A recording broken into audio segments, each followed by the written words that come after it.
Time to wake up. It's Saturday morning. Find some milk and cereal.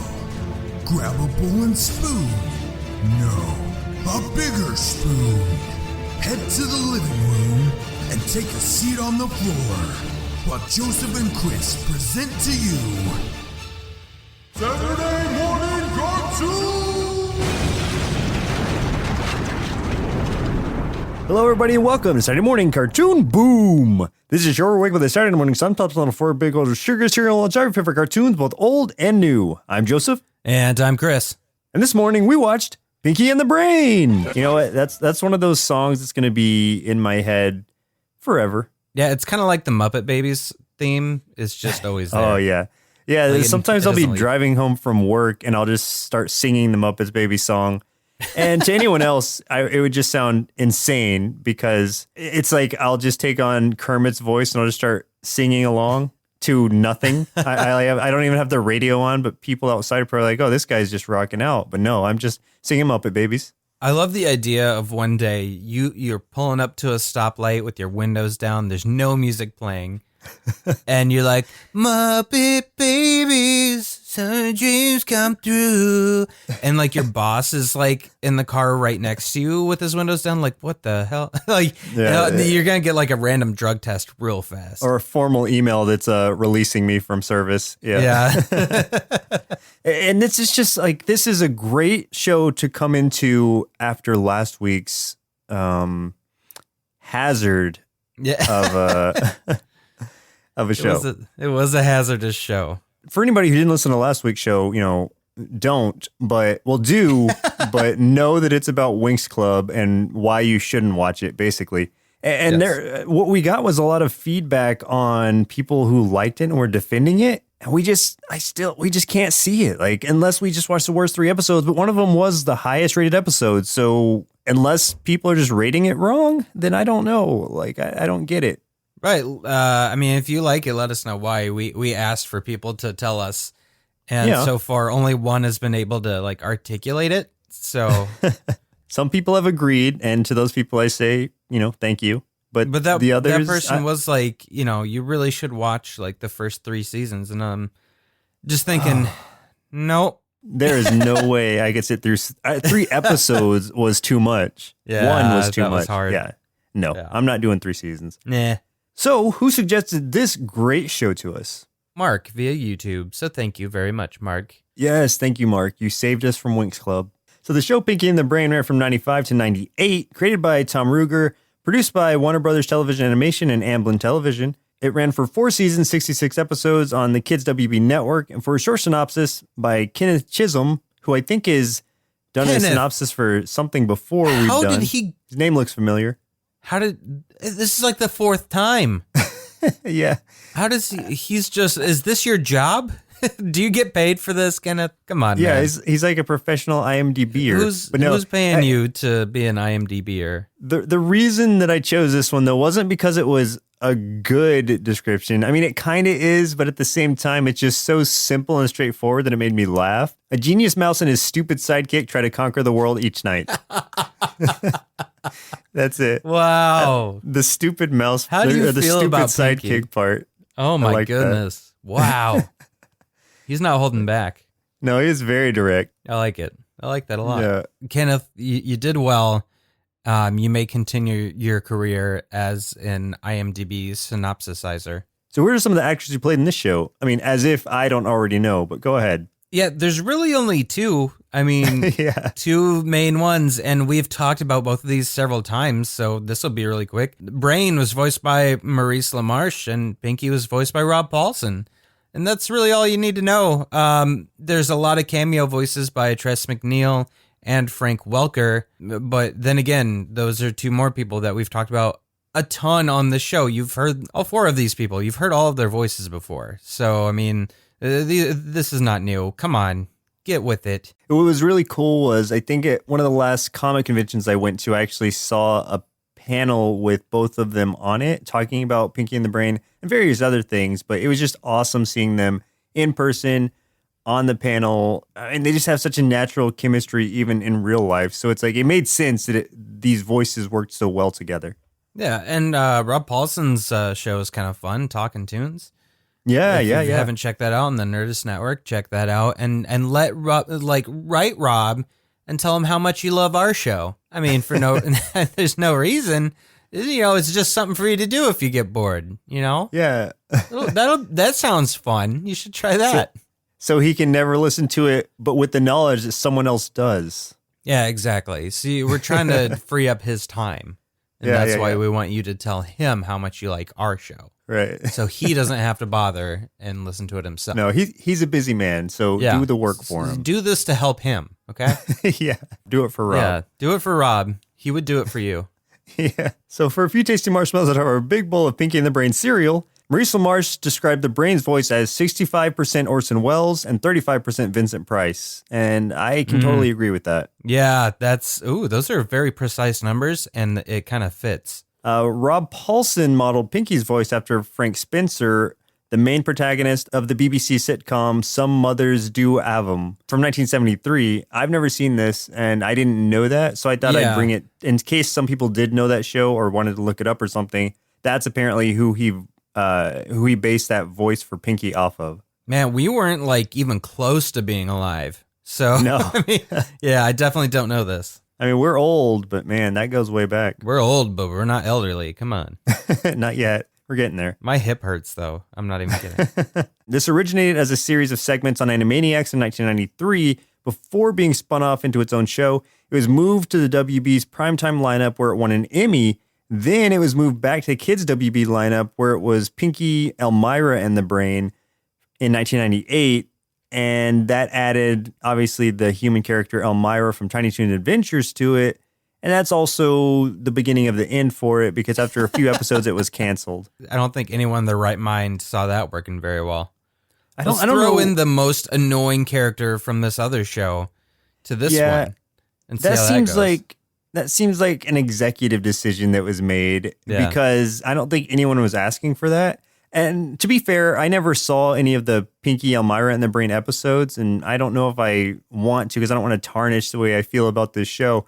But that was really more than likely the reason that it ended up being canceled after the years it was in production.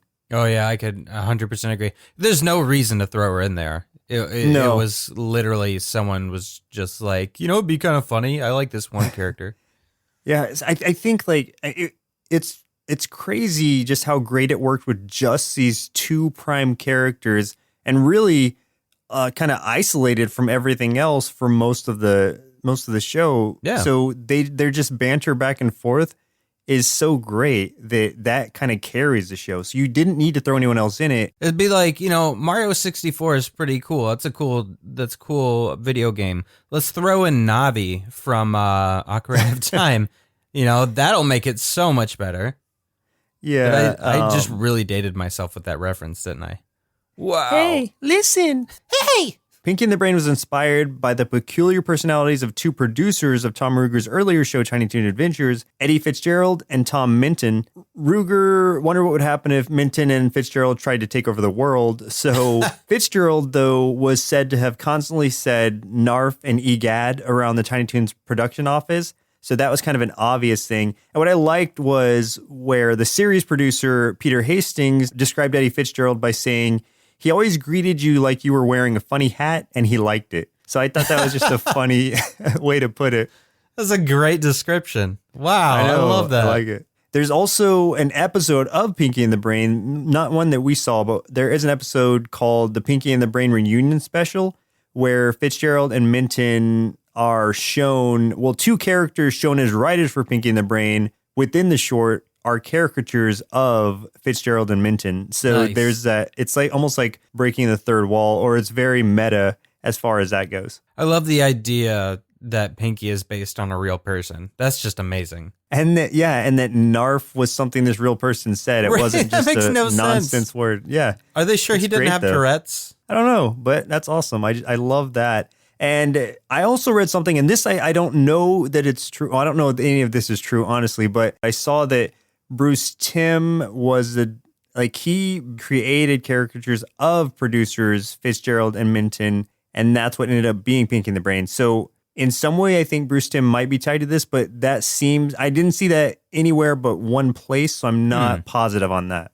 So what memories do you have of the show? You obviously, you probably were watching it around when I was. So oh yeah, man, this was part of my Kids WB's Saturday morning cartoon block, man. This, along with Dexter's Laboratory, were ones that my dad and I enjoyed together. And so not only is it a show that I liked, but it's something I could do with my dad, which was awesome. And that obviously gives me, a lot of nostalgia for it and kind of fond memories. So it's one that sticks really close to me. Oh, it's so sweet. So let's go ahead and jump into the episodes we watched for today's show. The very first episode, highest rated episode, finally random chosen episode. Order may vary depending on how those episodes fall chronologically, but of course they have to start with the very first episode, which was Das Maus, Season 1, Episode 1. In this one, Brain steals a submarine in order to get ingredients for his plan. He ends up raising the Titanic. However, his submarine is destroyed by the CIA.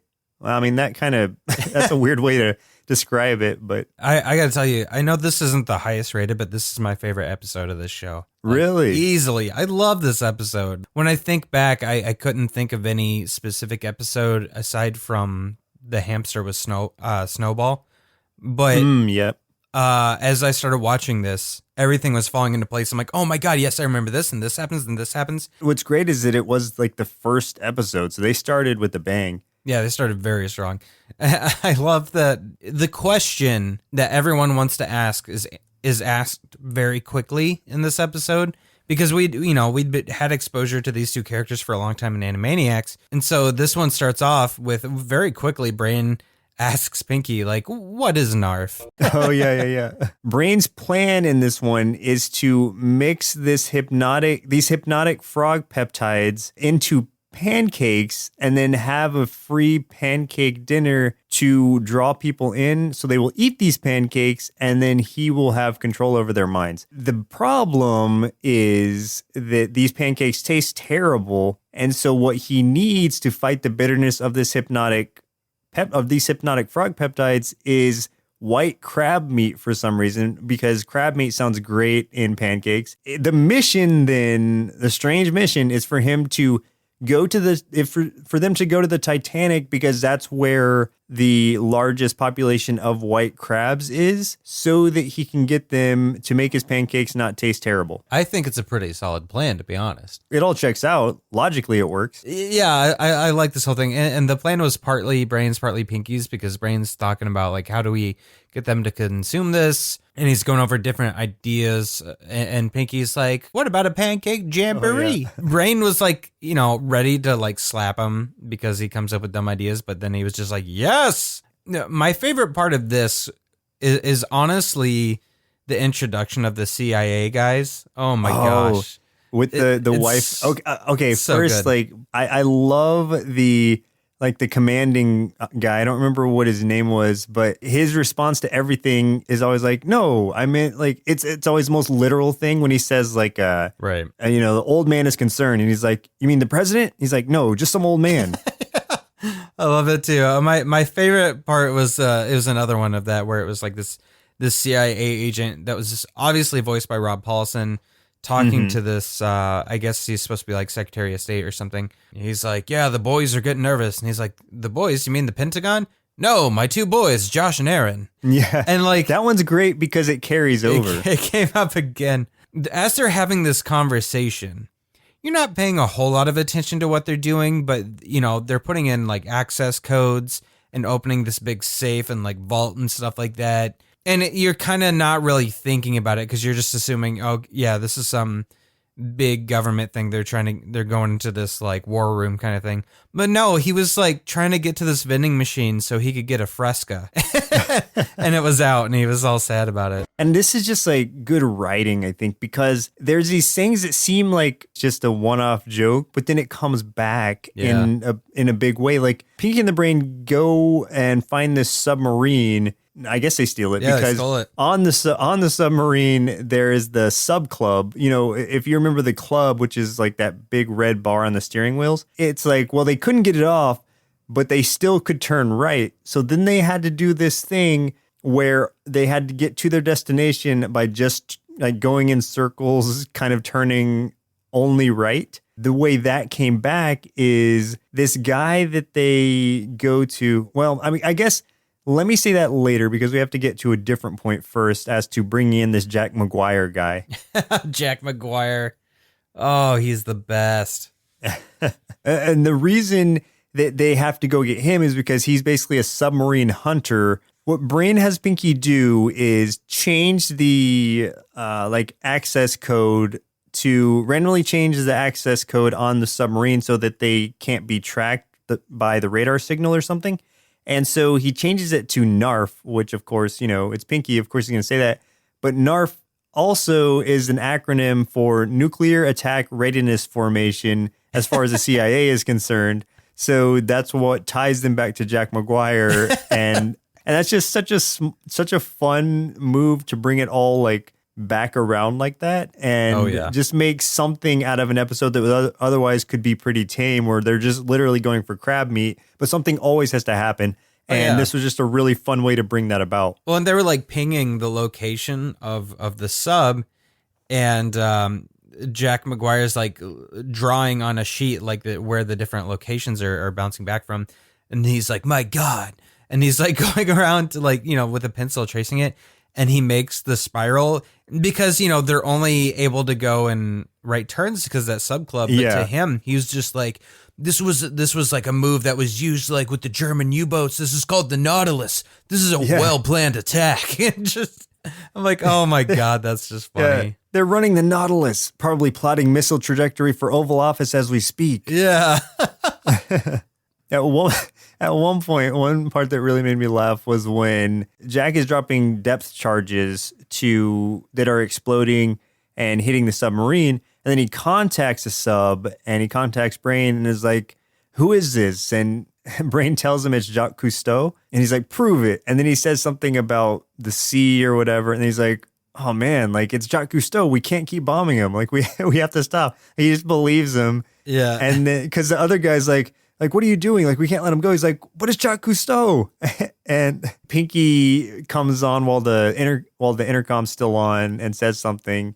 And that, I guess, spoils their plan there and reveals that he's not actually Jacques Cousteau. And then it goes back into the way it was. But I liked that there was that pause point where he almost stopped because Brain's just did an impression. Faking Jacques Cousteau. Yeah. Yeah. It wasn't even that great of an impression, which is funny. No, he didn't even change his voice. He's teeming with life. Yeah, exactly. But I mean, their plan works, and this surprised me because I didn't remember things actually working out for Pinky and the Brain that often. But like, they get everything they need, and they get back to the lab. They go through the pancakes and have the jamboree and everything. It's like, oh my God, like they're actually doing it. And even the guy from the CIA is there, and Jack McGuire's there eating the pancakes. Like everybody's there. But they're talking about the after, it's always good to have a meal after blowing up a submarine. Yeah, nothing like a pancake jamboree after blowing up a sub. But the problem was because like everyone was eating them up and Brain's just like, how did you get them to eat it? Because it was so bad earlier. And Pinky's like, oh, I just cut it out. They still had the jamboree, but he didn't put any of the hypnotic salve in, which was the point of the entire thing in the first place. Brain was distracted, and Pinky was talking to him about like the reason that the pancakes taste bad is because of the, hypnotic stuff that's in them. And Brain's trying to concentrate, so he's just like, well, cut it out, Pinky. And so Pinky takes that as he wants him to cut out the hypnotic stuff from the pancakes, since he's letting Pinky cook them. It's one of those things where it's typical Pinky and the Brain. In typical fashion, Pinky messes up an otherwise fine plan or a plan that would have gone great had he not, intervened. So the next episode we watched for today's show was It's Only a Paper World, Season 2, Episode 1. This was Mark's pick, and I really liked this one, so I'm glad you picked it. I had never seen this one, honestly. I don't think I had. And it's one of those, if you build it, they will come, could be the motto for the Brain's latest scheme for world domination. Brain is having like a conqueror's block is how he puts it. Yeah. Yeah. He just can't think of anything. He can't think of any plans, and he keeps going. He's trying to get like some sort of prompt out of Pinky where he's just like telling Pinky to guess what the plan is. And then Pinky will say something, and then Brain's like, no, guess again. Just trying to get anything because he's got no ideas. And there's this thing that's kind of going on in the background where Pinky's watching, I think he calls him Painter Bob, but it's basically Bob Ross. And he's talking about like painting happy trees or happy clouds, happy sky. And then he's talking about a happy little meteor that's about to decimate our happy little Earth.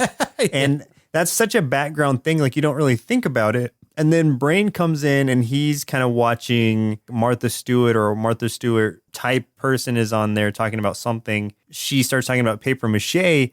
And then she mentions the meteor afterwards. And so Brain's like, that's it. He gets an idea. And so you're thinking it's tied to the meteor, but instead he wants to create a duplicate Earth out of paper mache and lure people to it so that he can control the actual Earth. This is the brilliance of the show is like you get a plan that ridiculous, but then like they actually make it work. He sends Pinky out to get like all of this, these supplies and stuff like that. And while he orders a newspaper from every publication on the planet, so they get a ton of newspaper. Slowly, like over this montage, they start building the paper mache Earth directly over the top of the other one. He also adds basically chia seeds, if anyone remembers Chia Pets from back in the day. And for some reason, the adding of these chia seeds basically perfectly duplicated Earth. Not just the grass and stuff, but everything. Like everything's chia, everything. So much so that they call it Chia Earth. And did you catch that? And I didn't understand the context of this or where it came from, but did you catch when Brain said something like, did he just say, I smell jihad? Like, what? See, I think there's some things that were like very time specific. And so being a kid at that point, I don't know that I would have understood it. Yeah, I was just like, what the? Okay. I mean, because we know what that means now, but we're like, why did he say that? It's weird. Something else that was really funny was, so when Brain is calling out so he can get newspaper delivery from all these different places, so every place he's calling, he's ending it with y'all. I love to, like, oh man, they threw some straight shade here. Brain was talking about like how good of a world this could be. And he emphasized an era without Quentin Tarantino. I was like, dang. Oh, yeah. Wow.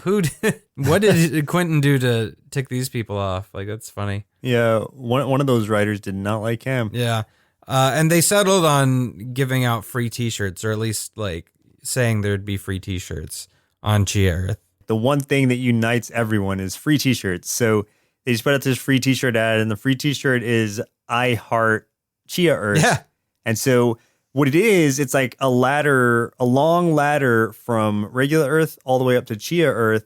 The t-shirts are there, so it's just leading everyone up that ladder, and they stay on Chia Earth once they're there because they don't know any difference. They get their t-shirts, and everyone's just like, it just shows all these scenes of everyone like happy with their t-shirts and just kind of going about their business. Pinky and the Brain are left alone on regular Earth, and he's the ruler of Earth, so he actually accomplishes what he was going for, but he gets lonely because he doesn't have anyone to lord over except for Pinky. Of course, you know, through the whole episode, they've been hinting at this meteor. The meteor is actually coming towards Earth and like hits it. They have to like very quickly escape from Earth to Chia Earth. And yeah, the regular Earth just straight up gets destroyed. Yeah. So regular Earth is no more. And then as far as continuity goes, Chia Earth is all that exists. And then they do the play on the, you know, the famous line at the end where Pinky always says, gee, Brain, what do you want to do tonight? And Brain's like, the same thing we do every night, Pinky. Try to take over. And then where he would say the world, this time he says Chia World. That was such a good episode. I really liked it. So the last episode we watched for today's show was Megalomaniacal Adventures of Brainie the Pooh. This was the highest rated episode, or at least part of it. This was a 2-part episode. We weren't sure which was the highest rated, so we just went with the first one. Yeah. And I'm glad we did, because I love Winnie the Pooh. And so it was great seeing this homage of it, basically, or this parody of it, because that's all it was, really. And it was really funny. I didn't know how they were going to do it, but I loved the way they pulled it off. There's some really weird stuff in this one, too. Like, super weird as far as cameos and stuff that I was just like, what? But, I mean, as the title would imply, they made the Brain look like Winnie. He's yellow. You know, he's a doll, basically like stitched up. And then Pinky It basically looks the same, except he's got red mittens and he also looks stitched together. Yeah, he's supposed to be Piglet, so he's Pinklet in this episode. Braine's plan in this one is to make all humans fat and lethargic. He's going to do that by getting all this honey and replacing artificial sweetener or artificial sugar with actual sugar so that people who are diet conscious will just be consuming real sugar instead. So it's kind of a smart plan, I guess, but it's really funny. And then the way that they play it is great, though. Like, they have Christopher Robin's room. The way that they're introing it is like they intro the Pooh episodes or movies where it's a narrator talking about, this is the vivisection lab of any young boy where he performs heinous experiments. And it's like, it's just really funny seeing how they made it like Pinky and the Brain appropriate. You see Brain going to his pondering spot, which is Pooh's like thinking spot, and he's got the same pose as Pooh does with his like hand on his head. Then that's when he comes up with this idea, and essentially most of the episode is them trying to find a way to get up to the top of the tree where the honey is stored in the beehive up there. I think one of the Winnie the Pooh movies is like that. I can't remember if it was a movie or just an episode of the show, but I know that at one point like Pooh is trying to get up to the honey in a tree. I was going to say, like, most Winnie the Pooh things are revolving around trying to get honey. So that makes sense. Oh, yeah, that's very true. But it was like a direct, like, parody of it because there were a lot of scenes that I remembered from Winnie the Pooh that were kind of played out here. Yeah, and I'm not as familiar with Winnie the Pooh. I mean, like, I've seen some of it and I know the characters, but, like, I wouldn't be able to tell you any stories or anything like that other than I know that he likes honey. And I know what character this was parodying. But, like, is there more to the Jagger thing other than he's supposed to be a parody of Tigger? But, like, what what was this? Well, Tigger has the song, you know, The Most Wonderful Thing About Tigger song. And so they play off of that with Jagger. And it's just really funny all that he's saying about himself. And the grooviest thing about Jagger is that I'm really, really old. And there are a lot of really funny lines. At least one of the ones I liked the best was Eeyore. Instead of Eeyore the donkey, it was Al Gore the donkey. Oh my God. Yeah. That was pretty funny. But my favorite, which happened before that, was the playoff of Christopher Robin, where they're like, oh, let's go visit Christopher. And it's Christopher Walken. And he's just talking in that normal Christopher Walken voice and being creepy. And he keeps talking about crashing a bike. And they just get super like uncomfortable and like, we need to leave. Yeah, when they first walk up to him and he turns around and is like, "Hello, Pinklet." Like they're both shaking, like they're both scared like, already. Oh, he is creepy. Oh God. Yeah. But yeah, so from that to the Al Gore thing, yeah, the Al Gore thing is hilarious. I did love that a lot. Yeah, I like the Brain. I like the way that Brain exits the Christopher Walken conversation where he's like, "I'd love to listen to more psychotic ramblings, but I've got to fly up a tree," and that's when he sends him over to Al Gore, the donkey. Yeah, and the intro to that part was great, where Pinklet or Pinky's like, "When does the scene start to animate, Brain?" Al Gore's there just holding perfectly still, and Brain's like, "The question is, when does Al Gore start to animate?" And that was just it's such a great knock at him and his just like really dry personality. Yeah, and like through the entire rest of this episode, like Al Gore is in it, but he's just like mumbling about political things. Like Yeah. mumbling about inflation and bridging the 21st century and stuff like that, just constantly in the background. And they just pay no mind to him. And they discover that he's full of hot air, like a balloon. So they like unleash him and just kind of hang from him as he starts floating around. And they float up to that beehive. And of course, Bee Arthur is the queen bee. Which, like, they made a reference to that earlier in the episode, which I thought was funny. They sting Al Gore, which pops him, and he's deflating, and they're just flying all over the place. And they end up in a different book at the end. They end up in Gone with the Wind. So the author of the normal Winnie the Pooh book is A.A. Milne, and they do a real quick like pan over where, you know, once it comes back to the library of the narrator, they put down over the Gone with the Wind book, they put down the Pooh book. And instead of A.A. Milne as author, it's A.A. Meeting, like Alcoholic Anonymous meeting. Alcoholics Anonymous, yeah. And so I thought that was really funny. And that's just one of those things that it'll go over a kid's head. Yeah. But it's one you can appreciate as an adult. Do you think, was the guy that wrote Winnie the Pooh, was he an alcoholic? Was this like a double thing, like an homage, but also a dig at him too?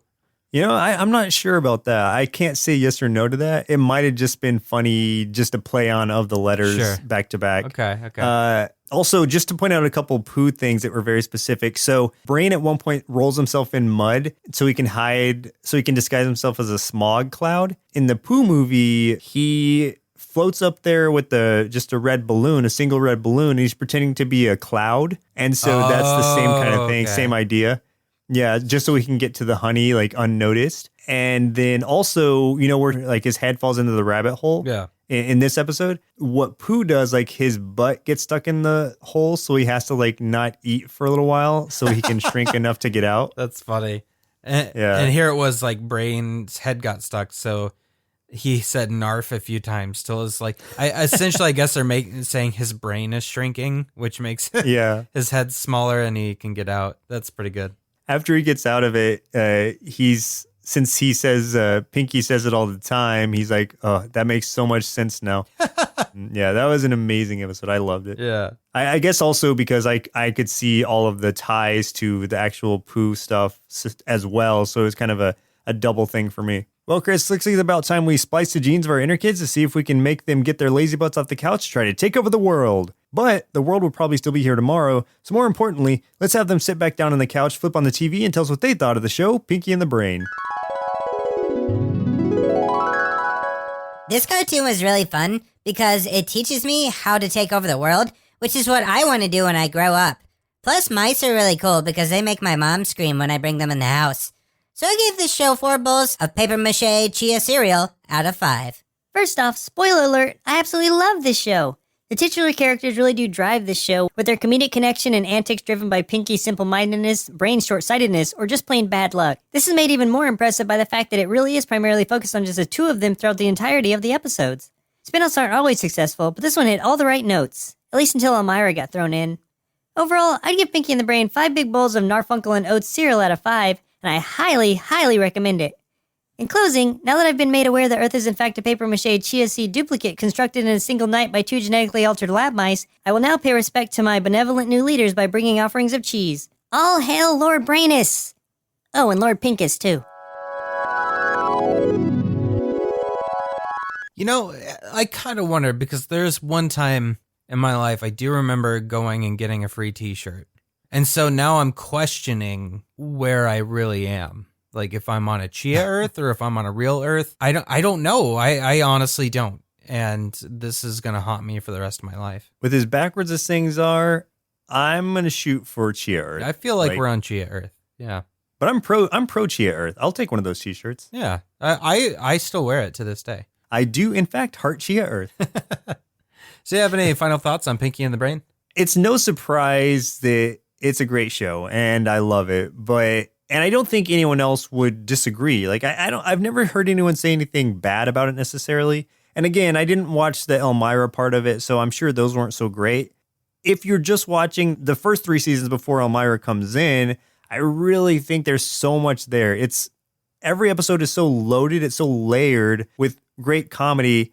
Pinky's great for the kids and Brain's great for the adults. And then the mixture of the two just makes it wonderful for everyone involved. So again, it's one I really enjoyed with my dad. And I think a great one to show your kids because it's got the smart humor as well as just the dumb, simple-minded humor. So it works on all levels. And I really think if you haven't seen it yet, like give it a try. Like I know it's from 95, but seriously, like this one still works today. Some of the references don't work as well since obviously they're from back then, but if you put some of that aside, I really think there's a lot to unwrap and enjoy. Yeah, like I agree. It's one of the classic WB shows that's perfect for kids, but also has lots of adult humor kind of hidden in there. And not so much adult humor, but just humor that was obviously written for the parents of these people, whether it's taking pot shots at celebrities and political figures, or just subtle things in there that would go over a kid's head.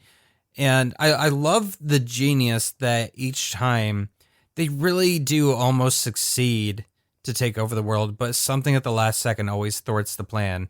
Like when at the last second you find out, oh, Pinky left out the one ingredient they need, or they did take over the Earth, but then Earth got destroyed, and now they're back to square one. The idea that they did succeed several times washed over me as a kid, but I really enjoy that now, being like older and understanding, you know, the nuance that this worked, but something else caused it to fail. And it's just such a really pleasant thing to watch for any age, and I would absolutely recommend it if you haven't seen it before. Yeah, it's funny that it's the same exact formula for every single episode, but because there's so many different ways you can approach that formula, it's essentially infinite ideas. And because they're throwing the most ridiculous things in there, but they make it work just with the voice actors in there working together and the writers writing those great jokes. And it just makes it one of the best cartoons for me. Like, I just love this show.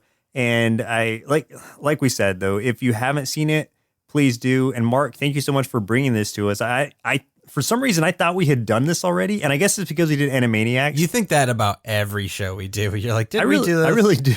We've just seen so many cartoons. It gets I get them mixed up, but I'm glad we hadn't. And even if we had, I would have still watched it again. So thank you, Mark. Thanks, Mark. Well, listeners, looks like our milk supply is now run dry. So it's time for us to say goodbye. Next week, we'll be watching The Legend of Zelda, submitted via Reddit by Dax Longhorn. So, speaking of things you thought we did already, we kind of did it, sort of, but not on this version of the podcast. We did the Super Mario Brothers Super Show on a special YouTube-only video for you guys, and that was April 1st. That was on April Fool's Day that came out. So that's right. We did a little bit of Zelda in that, but we saw one episode of some of Zelda, and that was it. So this will be we'll be actually reviewing just Zelda itself for this one. I'll tell you the one thing you need to know about Zelda coming into it. Excuse me, princess. Oh yes. It's the best. That's it. I mean, we could. You know what? We'll just make every sound effect next week will just be that.